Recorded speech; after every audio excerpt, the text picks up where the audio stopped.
Hey, how many miles are you running today? Hey, I was just about to do 5. Oh, do you mind if we cut it down to 1 and I could come with? Sure, let's go.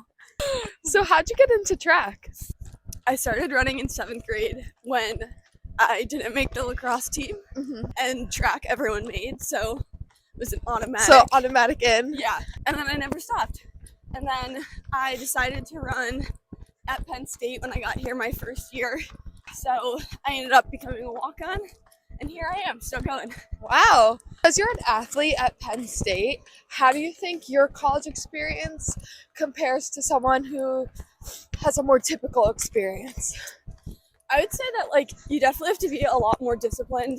It's kind of like having a full-time job, a fun job, but you have a huge other responsibility. So I think we definitely have to keep our lives a lot more structured and organized. Can you give me a typical day in your life? Because I know you're so busy. You're not only doing track, but you're balancing classes and work and everything else. So what's a typical day? Each day is different, but I usually start off and I do some form of cross training, usually at 8 a.m. So today, if I wasn't here, I'd be swimming. And then I either have classes or I work at Vitality, but regardless, I do some sort of schoolwork. And then I go to practice midday, and I either have a workout and lift or just a run.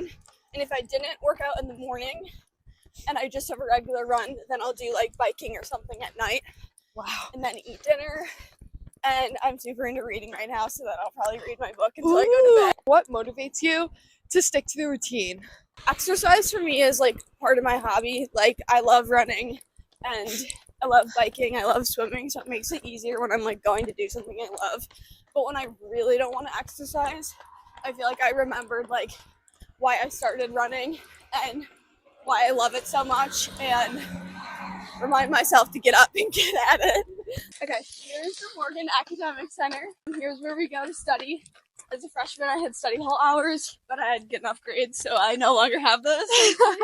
Here's Lash Football Building. Beautiful. I've never been in there. I wish I could say I have. And then lastly, over here is East Area Locker Room. So that's where a lot of the teams have their locker room, and there's snacks in there. Yeah. She's back at home base. Back. Just so back. I will not be making it to the track today. We're getting the inside scoop. Okay, guys. I made it through, shockingly. Thank you so much, Charlotte. Bye, everyone. Bye.